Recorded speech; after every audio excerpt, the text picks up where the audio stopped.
Kunaye mwanaume mmoja aliyelala anaitwa Peter Nyambogo. Mama yetu Peter Nyambogo. Sorry George, I'm very sorry. George Nyambogo talboyo.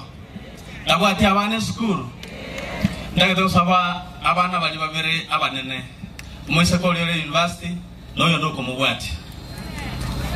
Batei bate gota na mamu mwabo.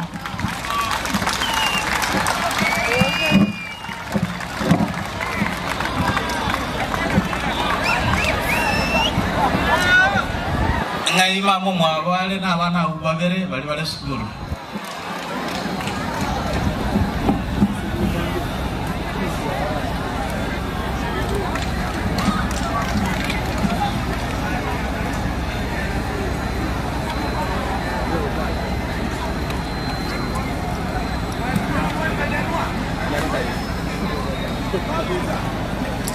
Inchocha mwa naomba tu muje ijapo kuwa hawana nguvu ya kutosha.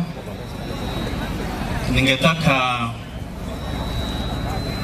kuomba kwa sababu okay, mama wewe utabaki hapa. Wapi wale watoto wawili?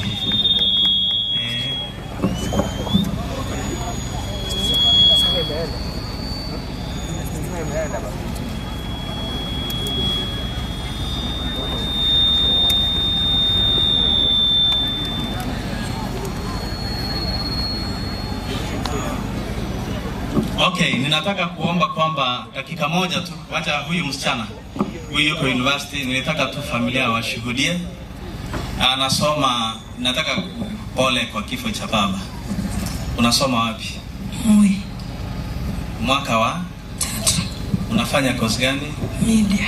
Umelipa fees mpaka wapi? Tulipa ya first semester nusu. Ya first semester nusu.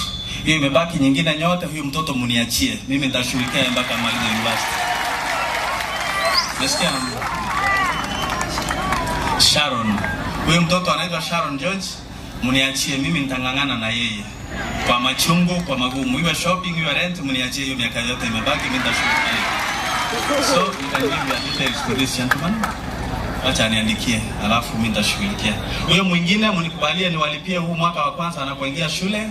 Alafu mtaendelea, mtajipanga my brother, msaidie mama, alafu tutamaliza. Si namna hiyo? Asanteni sana, Mungu awabariki. Mchukulie namba hiyo familia, mimi nitashughulikia mambo mengine. Mungu awabariki sana waombolezaji, wacha tuwe na huruma na tuendelee kusaidiana tunaposonga mbele. Asanteni sana.